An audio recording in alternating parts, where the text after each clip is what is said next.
इस वीडियो में हम लोग वेस्ट बंगाल बोर्ड के क्लास 10 के मैथ्स बुक का चैप्टर नंबर 13 जो पेज नंबर 195 और 196 में दिया गया है और उसका हम क्वेश्चन नंबर 8 का सॉल्यूशन करेंगे, जिसमें कहा गया है कि 15 कृषक 5 दिन में 18 बीघा ज़मीन में खेती करा पाते हैं।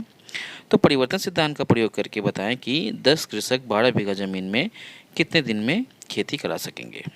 तो ये हमें लिखना है। तो इसके लिए हमें कुछ स्टेटमेंट लिखने होंगे और हम उसे लिख लेते हैं। माना डी दिनों में एक्स कृषक वाई बीघा ज़मीन की खेती कर सकते हैं।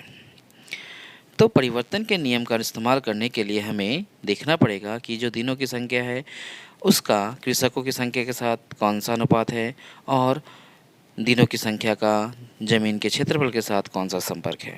तो जैसा कि हमने यहाँ लिखा है कि हम जानते हैं कि दिनों की संख्या डी के साथ कृषकों की संख्या के बीच व्युत्क्रम समानुपात है। कैसे? अगर दिनों की संख्या बढ़ जाए तो कृषकों की संख्या कम इस्तेमाल करके भी हम काम को पूरा कर सकते हैं और दिनों की संख्या कम हो जाए तो हमें अधिक कृषकों की संख्या का इस्तेमाल करके काम को पूरा करना पड़ेगा। इसलिए दिनों की संख्या के बढ़ने के साथ साथ हम देखते हैं कि कृषकों की संख्या में कमी आती है और दिनों की संख्या घटने के साथ साथ कृषकों की संख्या में वृद्धि करने की आवश्यकता होती है। इस तरह से हम कह सकते हैं कि जो दिनों की संख्या है और कृषकों की संख्या है वो आपस में व्युत्क्रम समानुपात के अंतर्गत आते हैं। ठीक इसी तरह से हम देखेंगे कि दिनों की संख्या डी के साथ ज़मीन के क्षेत्रफल के बीच में सरल समानुपात है। कैसे? जैसे कि अगर दिनों की संख्या बढ़ जाए तो अधिक ज़मीन में खेती की जा सकती है और अगर दिनों की संख्या कम हो जाए तो कम ज़मीन में खेती की जा सकती है। इस तरह से दिनों की संख्या के बढ़ने के साथ साथ हम देख रहे हैं कि ज़मीन का जो क्षेत्रफल है उसमें भी वृद्धि हो पाएगी, मतलब अधिक ज़मीन में खेती कर पाएंगे और दिनों की संख्या के घटने के साथ साथ कम ज़मीन में खेती की जा सकती है। इसीलिए हम देख पाते हैं कि दिनों की संख्या और ज़मीन के क्षेत्रफल के बीच में सरल समानुपात है। तो इस प्रकार हम देखते हैं कि डी और x आपस में व्युत्क्रम समानुपात है, यानी इन्वर्सली प्रोपोर्शनल है। इसलिए हम इसे लिखेंगे d प्रोपोर्शनल 1/x जब y स्थिर हो और दूसरे शर्त के अनुसार d प्रोपोर्शनल y जब x स्थिर हो। तो इन दोनों शर्तों का इस्तेमाल करके हम इस क्वेश्चन का समाधान करेंगे और यहाँ पर लिखेंगे यौगिक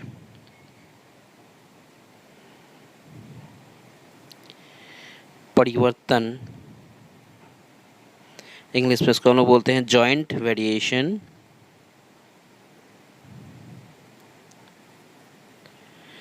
के नियम अनुसार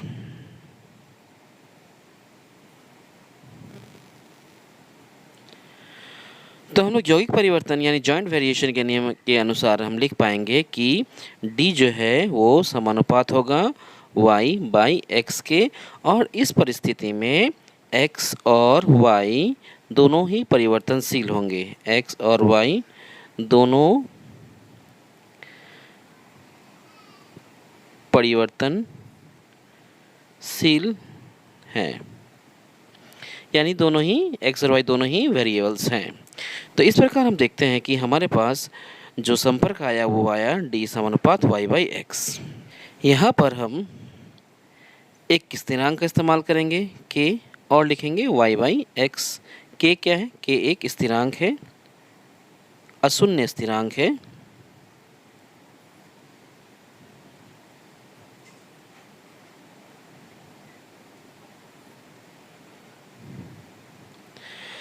और इस समीकरण का हम नाम रख देंगे 1। अब हम दिए गए शर्तों का इस्तेमाल करेंगे और यहाँ से k का मान निकालेंगे।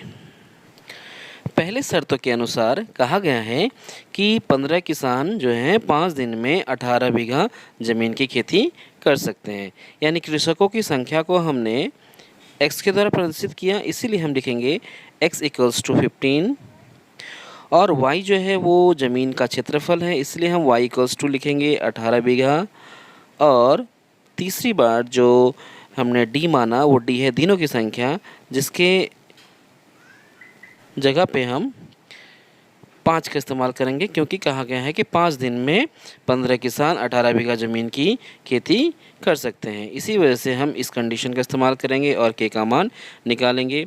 तो ये मान हम कहाँ बैठाएंगे? समीकरण नंबर 1 में बैठाएंगे। तो यहाँ लिखेंगे समीकरण 1 से, समीकरण 1 से। तो समीकरण 1 क्या कहता है?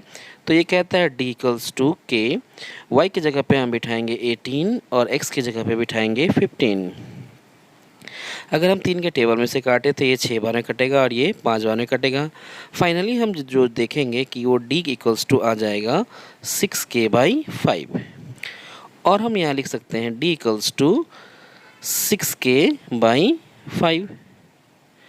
और अगर हम k का मान निकालना चाहते हैं तो हमें d का मान बैठाना पड़ेगा और d की जगह पे हम बिठाएंगे 5 इक्वल्स टू 6k/5।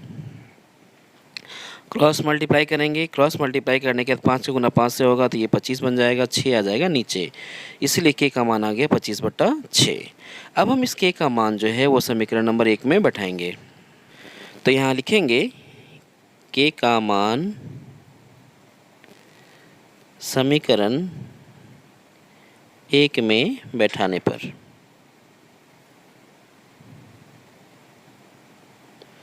तो समीकरण 1 क्या कहता है? समीकरण 1 कहता है d इक्वल्स टू के y/x और k का जो मान आया वो आ गया 25/6, इसलिए हम यहाँ लिख देंगे 25/6 और साथ में y/x भी है। तो इस प्रकार हम देखते हैं कि हमारे पास जो वैल्यू आया वो आया d equals to 25/6 into y/x और इस समीकरण का नाम हम रख देंगे 2। अब हम दूसरे शर्त का इस्तेमाल करेंगे और यहाँ से d का मान निकालेंगे।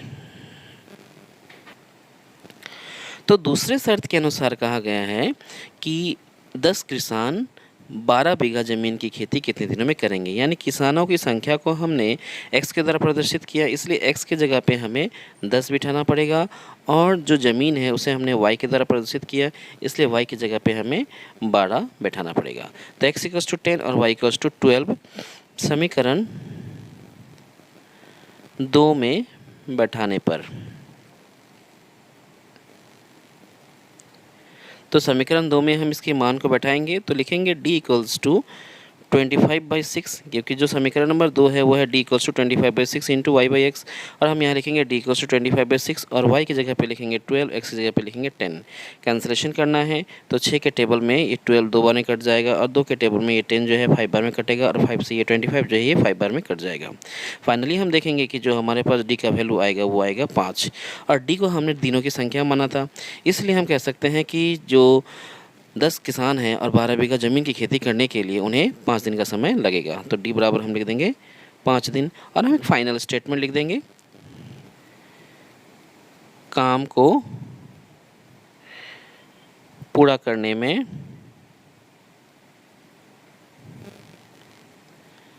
5 दिन का समय लगेगा।